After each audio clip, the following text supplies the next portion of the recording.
When my wife called the control tower for emergency assistance, I took off my headset, put on my earbuds and started listening to music. In my previous life, when her aircraft suffered a critical malfunction, I did everything I could to save her. I walked her through the emergency procedures, coordinated the landing, and brought more than 100 passengers safely back to the ground. But when I ran to meet her with tears in my eyes, she pointed at me and screamed, "Why did you deliberately give me the wrong instructions?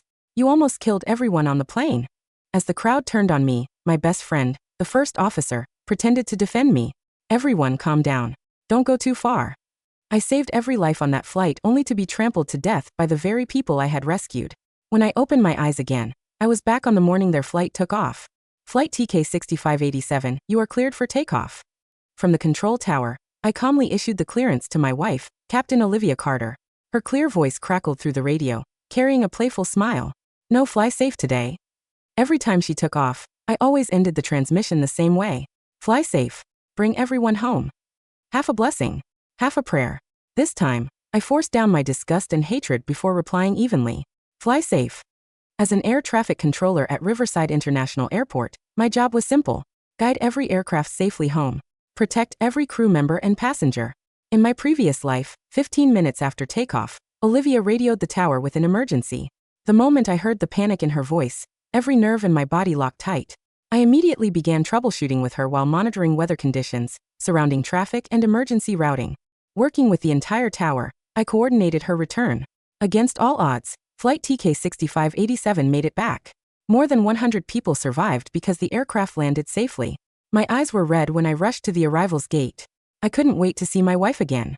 I saw Olivia and First Officer Ryan Brooks surrounded by cheering passengers. They saved our lives. Captain Carter was incredible. Officer Brooks stayed calm the entire time. "If it weren't for you two, none of us would be standing here." Watching my wife and my best friend receive the gratitude they deserved, I actually felt proud. Then I walked toward them. Olivia looked at me. Instead of running into my arms, Olivia recoiled as if I were something filthy. Smack. Her palm crashed across my face. The sound echoed through the entire terminal. My head snapped to the side. She pointed at me, her eyes filled with rage and disgust. "You have no idea what you've done, do you? You put over 100 lives at risk. The weather changed and you never gave us proper updates. I could have forgiven a mistake. But you didn't make a mistake." Her voice grew louder. "You deliberately sent us the wrong instructions. Do you understand that people could have died because of you? You almost turned that plane into a graveyard." My mind went blank. I stared at her in disbelief. "Olivia, what are you talking about? I followed every procedure. I coordinated your emergency return. The only reason your aircraft landed safely was because I..." "Stop pretending." Ryan Brooks cut me off. The terminal erupted. The passengers who had been thanking Olivia and Ryan moments ago turned toward me. The gratitude disappeared. Only disgust remained. Someone like him shouldn't be allowed anywhere near an airport. How many people were you planning to kill, you psychopath? You almost got us all killed for money. Then they rushed at me. The memory ripped through me like a nightmare. Just like before, exactly 15 minutes after takeoff, Olivia's voice burst across the emergency frequency. "Riverside Tower, this is TK6587. We've got warning lights across the instrument panel. There may be a system malfunction." Exactly the same panic I'd heard in my previous life. I slowly removed my headset and slipped on my earbuds instead. I closed my eyes and pressed play on my music. 40 minutes later, I looked up at the radar screen. Just like before, Flight TK6587 had turned around and landed safely. Only this time, I never lifted a finger. Instead, I walked down to the apron and waited beside the parked aircraft. The cabin door opened. Olivia stormed down the stairs, her face twisted with fury. She marched straight toward me. "Ethan Carter, what exactly is your responsibility as an air traffic controller?" I met her furious gaze without flinching. "To respect every life. To fulfill my duty. And to bring every flight home safely." "The hell you did," she screamed. "You lied about the weather. You gave me false instructions. You almost killed us." Before I could answer, smack. She slapped me again. In front of the entire flight crew and the passengers, Olivia pointed at me with pure hatred in her eyes. "He's the air traffic controller who gave us false weather information. Because of him, I had to take everyone back into the sky and risk our lives all over again." The passengers who had been hugging each other moments ago, grateful to be alive, suddenly turned toward me. Their gratitude turned into anger. "What the hell? This guy is an air traffic controller. Does anyone even check these people before letting them into the tower? How does someone this incompetent get trusted with hundreds of lives?" He almost killed everyone on that plane. He must have gotten this job through connections. People like him don't belong anywhere near aviation. We need to report him immediately. Someone like this is a danger to the public. We can't let him work another day.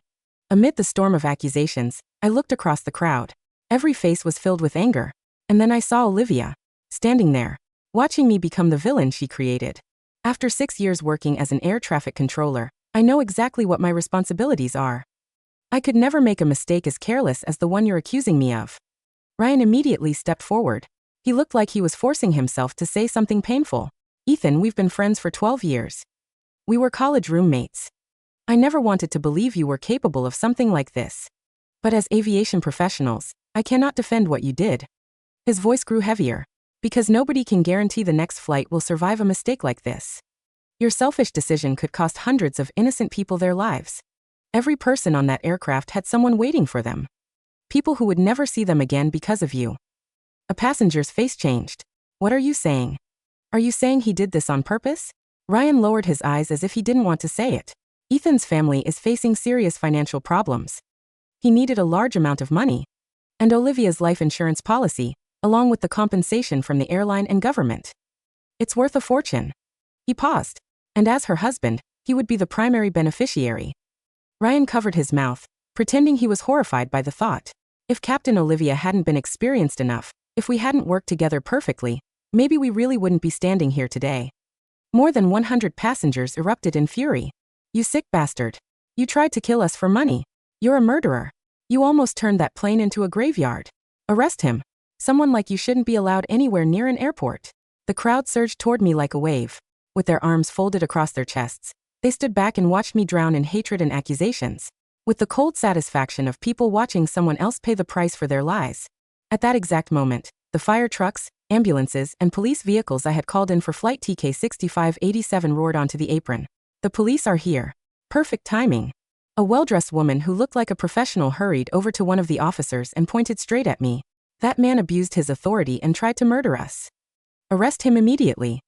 There are more than 100 witnesses here. We were all seconds away from dying because of him. Watching Olivia and Ryan's faces instantly darken with panic, I couldn't help laughing. What are you laughing at?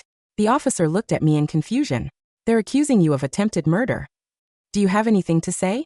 Faced with the law and due process, my expression turned serious. Officer, anyone can make accusations. But criminal charges require evidence. After listening to the woman's account of what had happened, the officer took out a notebook and began writing. Then he looked at Olivia. When exactly did Ethan Carter give you false weather information? Olivia hesitated, visibly uneasy as she fabricated her story. Last night. At home. I asked him to check today's weather forecast. He told me the weather would be perfectly fine. She thought that as long as there was no direct evidence against her, I would have no way to refute her accusations. So she didn't even bother making her story believable. The officer immediately caught the inconsistency. If you encountered severe weather, couldn't you have delayed the flight or even canceled it? Besides, your route from Riverside to Langford only had light rain turning into moderate rain. There were no extreme weather conditions. Faced with the officer's serious questioning, Olivia became even more flustered. Don't blame the weather for what happened. Mechanical failures happen. Bad conditions happen. But what shouldn't happen is an air traffic controller giving a pilot the wrong instructions during an emergency. Because of Ethan, we were seconds away from disaster. I had to risk my own life and the lives of everyone on board because he failed to do his job. In my previous life, Olivia refused to follow my instructions. She was too afraid of dying, yet too confident in her own abilities. That was why the situation nearly turned into a disaster. But in the end, I was the one who saved everyone. And I was also the one who took the blame for her. Not this time. This time, I would no longer cover for her. I calmly stated the facts. Someone ignored the tower's instructions. When the instrument panel malfunctioned, they decided to attempt a blind landing in the rain, believing they could handle it themselves. That's why the aircraft went off course and was forced to abort the landing and climb again. Ryan immediately twisted my words, making me sound like the villain. I was in that cockpit. I know exactly what happened. Ethan's reckless instructions put every person on that plane in danger. Because of him, we lost our landing path during the emergency descent and had no choice but to climb back into the sky. We were seconds away from a disaster. He glared at me with disgust. This wasn't just a mistake. This man nearly got hundreds of innocent people killed. The passengers immediately backed him up. It was terrifying. We thought we were going to die. That guy is dangerous. Someone like him shouldn't be allowed to work at an airport. Standing there alone, surrounded by hatred and accusations, I looked exactly like the monster they had already decided I was. Then, the chairman of Riverside International Airport arrived with a group of executives from the airline. They rushed toward us. Everyone, please rest assured.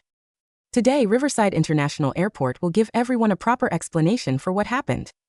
Originally, Olivia and Ryan only wanted to frame me. They wanted to manipulate the crowd into turning against me. As for the truth, apart from the person who had been falsely accused, nobody cared. But they never expected things to escalate this far. Their faces turned pale. Cold sweat covered their foreheads. But now, other than proving me guilty, Olivia and Ryan had no way out. The airport chairman narrowed his eyes at Olivia.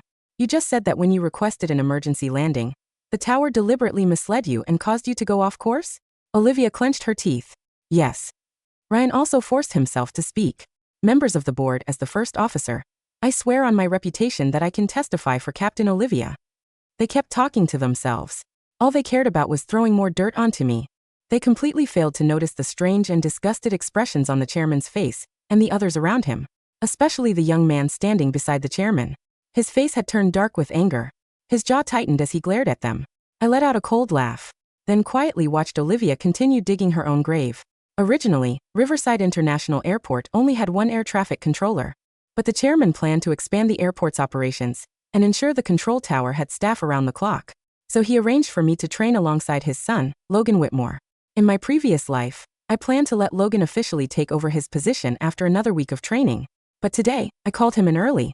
After I cleared flight TK-6587 for takeoff, I handed over tower operations to Logan. The apron was dead silent. The wind blew off the tarmac, carrying the heavy scent of unburnt jet fuel and cold rain. Over 100 passengers stood frozen, their furious shouts dying in their throats as they looked from the chairman to the young man standing at his side. Logan Whitmore stepped forward. He wasn't wearing an air traffic controller's uniform. He wore a high-visibility ramp vest over a simple dark sweater. But the badge clipped to his chest bore the gold crest of Riverside International Airport's Air Traffic Control Division. He looked at Olivia, then at Ryan, his jaw tight with suppressed disgust. You said Ethan gave you false weather information and wrong instructions during your emergency descent? Logan asked, his voice crisp and carrying across the quiet crowd. Olivia swallowed hard, her chest heaving underneath her pilot's uniform. He glanced at Ryan, looking for reassurance, but Ryan's face had drained of all color. Yes, Olivia said, forcing her voice to remain firm. He was on duty. He's been handling Riverside Tower's primary morning shifts for 3 years. He called us on the emergency frequency, gave us wrong altitude vectors, and nearly guided us straight into low-level wind shear. That's interesting, Logan said calmly. He pulled a black military-grade tablet from his side bag and tapped the screen.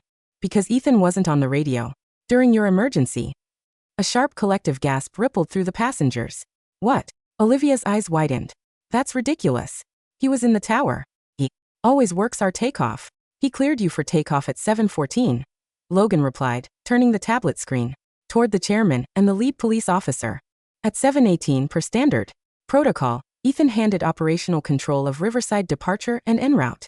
Tower Sector 4 over to me for my final certification check ride. My father was sitting right behind me in the supervisor's chair. Chairman Whitmore's face was like carved marble. He looked at Olivia with cold, unblinking eyes. I can personally confirm that, the chairman said, his deep voice slicing through the morning chill. My son took over the desk at 7:18. Ethan Carter did not touch a radio, tap a radar screen, or issue a single instruction to flight TK-6587 from 7:18 until your aircraft touched down on runway 27 left. Ryan's knees perceptibly buckled. He grabbed the handrail of the mobile boarding stairs to steady himself. No, that's impossible, Olivia stammered, stepping back. We heard the tower. The instructions were wrong. The weather updates were completely wrong. Every radio transmission in civil aviation is recorded, Logan said. He tapped a file on his tablet. A high-definition audio clip played over the tablet's powerful front speakers, loud enough for the police, the executives, and the surrounding passengers to hear clearly. Radio crackle. Riverside Tower, this is TK-6587, declaring emergency instrument. Panel warning lights. TK-6587, Riverside Tower. This is Controller Whitmore. Copy your emergency. Squawk 7700. Wind is 240 at 12 knots, rain moderate. Ceiling 1,200 feet. Turn left heading 180, vectoring for ILS runway 27 left. Tower, TK 6587. We are climbing back to 5000. We lost visual. TK 6587. Negative. You are cleared for the ILS 27 left approach. Your glide path is clean. Why are you climbing? The audio continued. Logan's voice on the recording was precise, professional, and gave flawless weather and altitude parameters. There was no malevolent instruction. There was no false weather report. And more importantly, there was no Ethan. The well-dressed woman who had previously demanded my arrest stared at the tablet, her face turning crimson with humiliation and shock. She slowly turned her eyes toward Olivia. You, the woman whispered. You lied to us. I. Olivia's hands shook violently. The radio, we thought it was Ethan. He must have what, Captain Carter? I asked, stepping forward with my hands buried comfortably in my jacket pockets. Must I have used telepathy to change the frequencies? Or perhaps I secretly hijacked Logan's headset while he was sitting right next to the airport chairman. Ethan, shut up. Ryan suddenly exploded, his mask slipping entirely. His voice was laced with pure panic. You set us up. You knew. I set you up? I let out a short, cold laugh. Ryan, 10 minutes ago you told everyone here that I was drowning in debt. You told them I was trying to murder my wife for an insurance payout. You stood in front of 100 terrified people and turned them into a lynch mob against your best friend. I looked directly at the lead police officer. Officer, I would like to file a formal complaint for slander, filing a false police report, and conspiracy to commit character defamation. And while we're on the subject of financial problems, I pulled a sealed white envelope from my coat pocket and handed it directly to the chairman. What is this, Ethan? Chairman Whitmore asked, opening it. That is a certified audit of my personal bank accounts, along with my credit reports, I said smoothly. I have zero debt. In fact, 3 weeks ago I finalized the sale of my late grandfather's property in the West District. I have over $2 million sitting liquid in a high-yield savings account. The crowd gasped again. I turned my eyes onto Ryan. The only person in this airport facing severe financial problems is First Officer Ryan Brooks. He has a gambling addiction that cost him $300,000 in underground sports betting over the past 6 months. Loan sharks have visited his apartment twice this week. Ryan froze as if he'd been struck by lightning. How do you? And as for the insurance policy? I smiled, a dark, dangerous expression that made Olivia flinch. I canceled the joint spousal life insurance policy 6 months ago because I caught wind of unusual inquiries made against my name. The only active insurance policy on Olivia Carter is one provided directly by the airlines union, where the sole beneficiary is her mother. The narrative Olivia and Ryan had spent weeks building had disintegrated in less than 10 minutes. The passengers were no longer looking at me with disgust. All eyes were locked onto Olivia and Ryan. The atmosphere on the tarmac shifted from self-righteous fury to a toxic, suffocating silence. You too. A male passenger in a business suit stepped forward, his teeth clenched in rage. You almost made us attack an innocent man. You used us. We were terrified. A woman screamed from the back. We thought we were going to die, and you used our panic to cover up your own damn mistakes. Arrest them, another voice shouted. They lied to the police. The lead police officer snapped his notebook shut. His eyes were cold as ice as he looked at Olivia and Ryan. Captain Carter, First Officer Brooks, I need both of you to come with us to the airport station right now. Federal Aviation Administration representatives and NTSB investigators are already on their way. Olivia looked at me, her face pale, tears of terror finally overflowing down her cheeks. Ethan, please. Tell them it was a misunderstanding. We're married, Ethan. She reached out to grab my arm. I casually took a step back, letting her hands grasp empty air. We were married, Captain Carter, I said quietly, my voice flat and completely devoid of warmth. As of today, my lawyers will be delivering the divorce papers to your flight locker. 2 hours later, inside the glass-walled conference room of Riverside Airport's administrative wing, the atmosphere was suffocating. 3 senior investigators from the National Transportation Safety Board, NTSB, sat at the head of a long mahogany table. Surrounding them were Chairman Whitmore, the airport's legal counsel, representatives from the airlines executive board, and 2 city detectives. Olivia and Ryan sat on one side of the table. Their hats were off, their ties loosened, looking like defeated prisoners awaiting sentencing.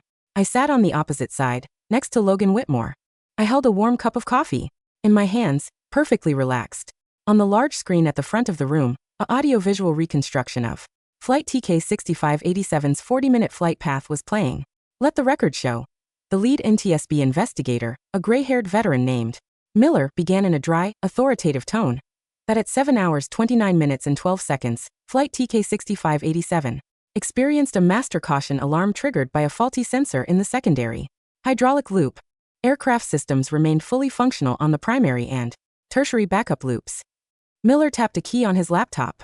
According to standard operating procedures, a hydraulic sensor fault during initial climb requires the crew to hold at 8,000 feet, execute the quick reference handbook, QRH, checklist, and request a systematic vector back to the departure field if necessary. He turned his piercing gaze onto Olivia. Captain Carter, can you explain why, the moment the master caution light illuminated, you immediately disengaged the autopilot, panicked, and radioed a Mayday call without executing the QRH checklist? Olivia bit her lip so hard a drop of blood appeared. The light came on. Suddenly, the weather was deteriorating. The weather was moderate rain with 3 miles of visibility, Miller interrupted coldly. Perfectly within Category 1 ILS approach limits. You didn't check your instruments. You panicked. Miller tapped another key.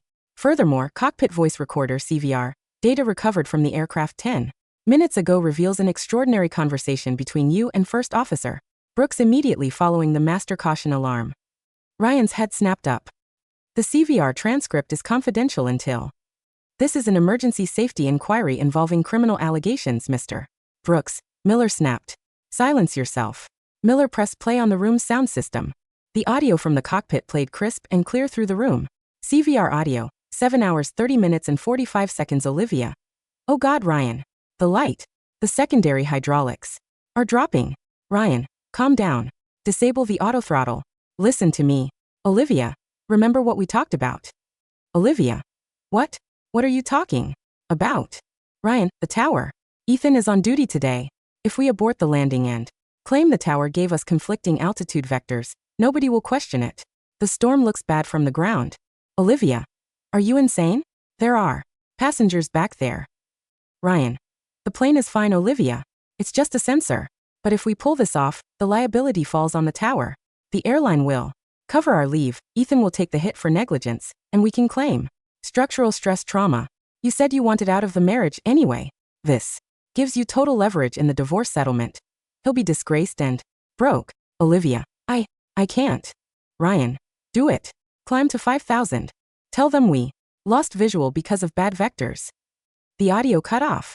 The silence in the conference room was absolute. The airline executives stared at Olivia and Ryan, as if they were venomous snakes.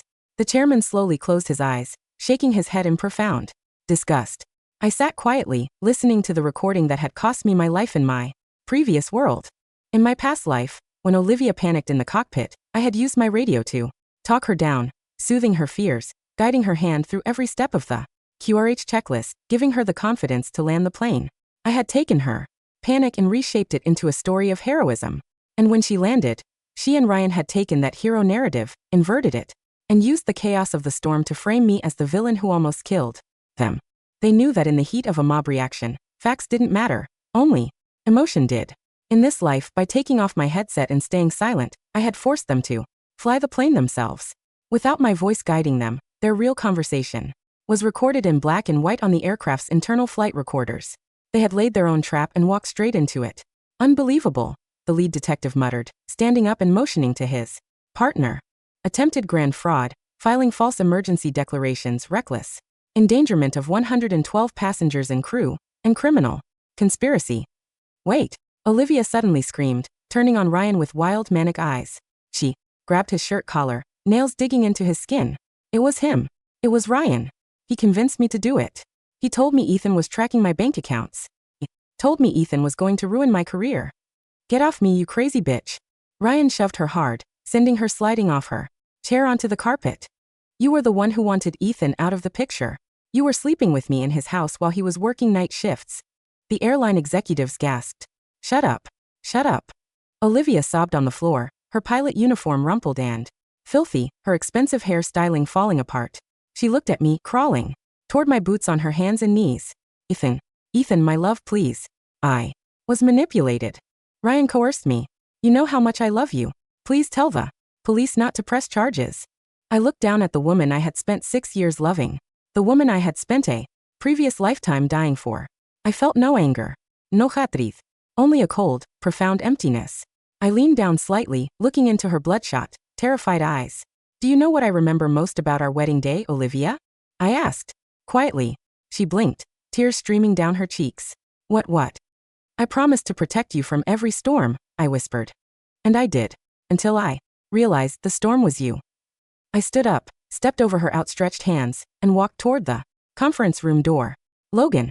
I called out over my shoulder. Come on. Our shift isn't over yet. By 6 o'clock that evening, the story had broken across national news. What was supposed to be a tragic aviation accident averted by hero pilots had transformed into the single biggest scandal in modern civil aviation history. The headline on every major network was identical. Cockpit conspiracy, pilots frame tower controller to cover fraud and adultery. The video recorded by passengers on the tarmac, showing Olivia accusing me, followed immediately by Logan playing the tower tapes and exposing her lies, had gone viral online. Over 50 million views in 6 hours. The public reaction was brutal and swift. The passengers who had previously been tricked into turning against me posted massive public apologies online. We were manipulated by Captain Carter and First Officer Brooks, the well-dressed woman wrote in a long post that reached the top of social media trends.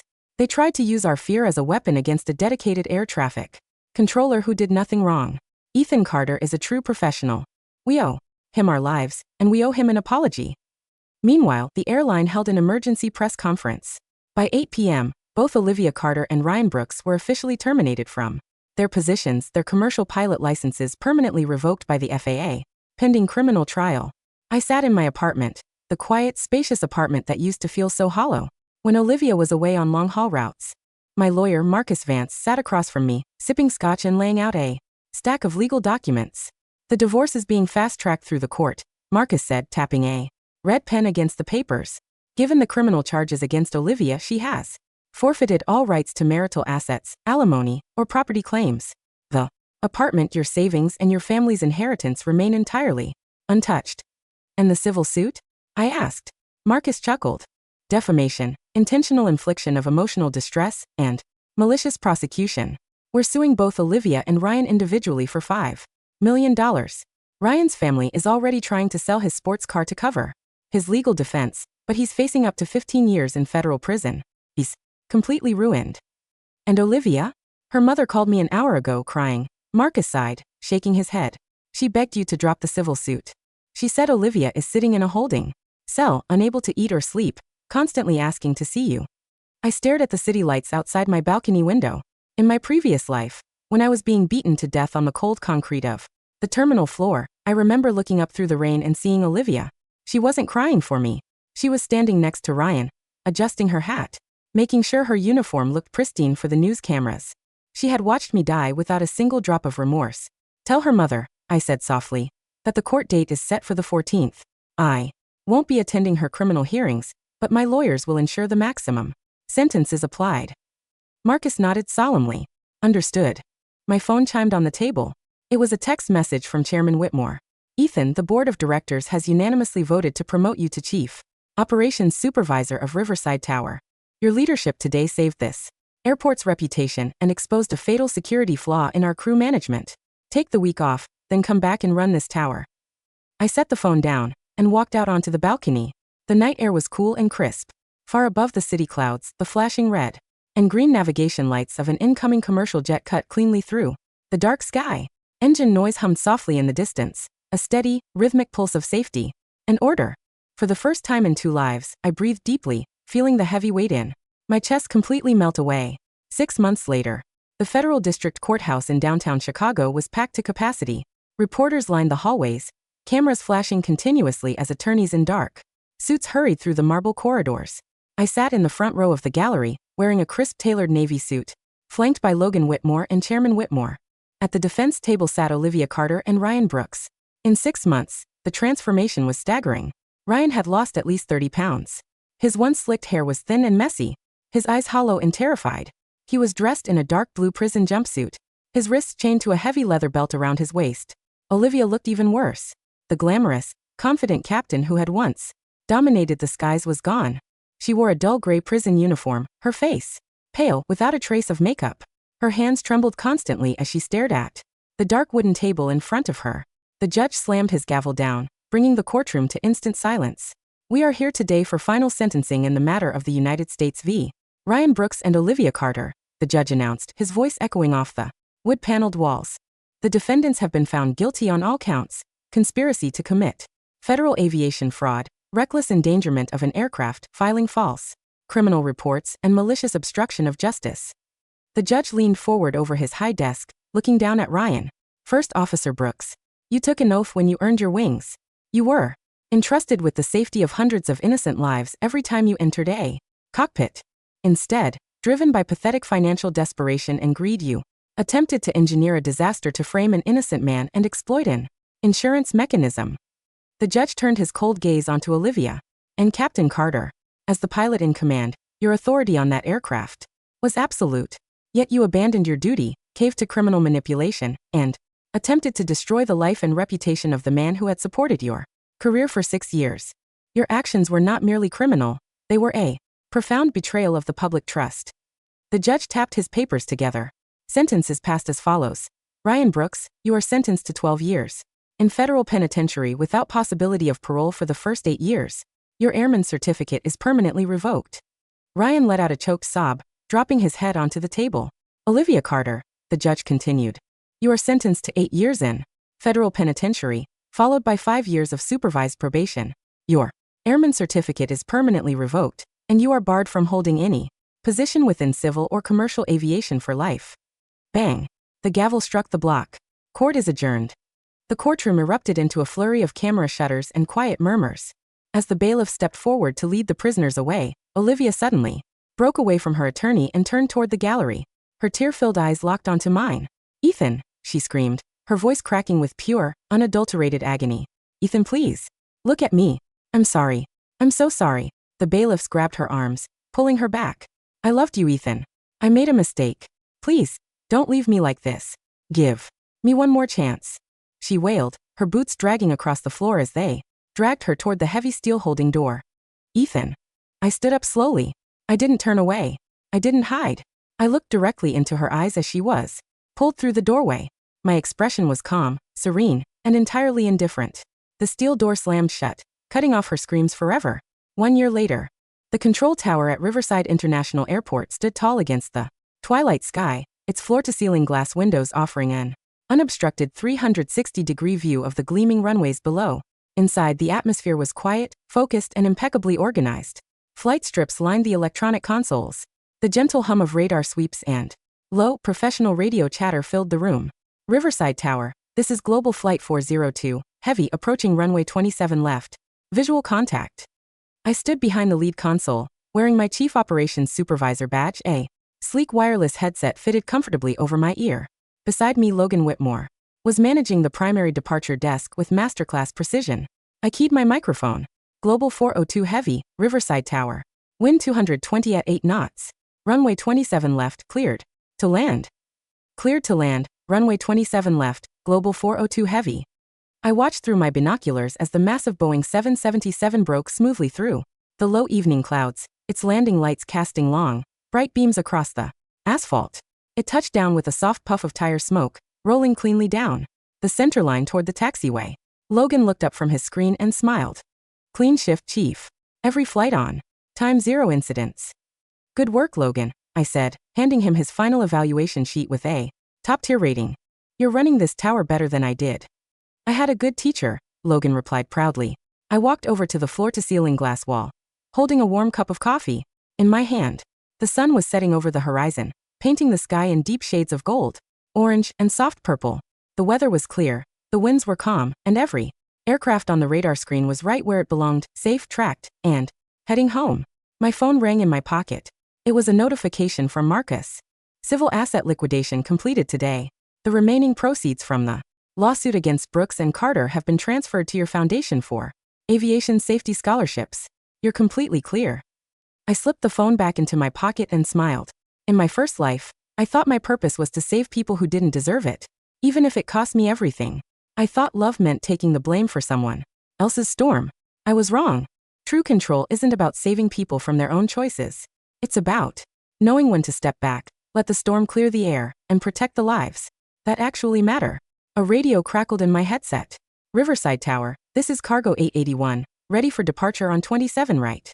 I keyed my mic, my voice calm, steady, and carrying across the airwaves with absolute clarity. Cargo 881 Riverside Tower. Wind 220 at 8 knots. Runway 27 right cleared for takeoff. I paused for a second, looking out at the aircraft lining up under the beautiful open sky. Fly safe. Bring everyone home. The jet engines roared to life, cutting through the twilight as the plane lifted smoothly into the clean, endless air.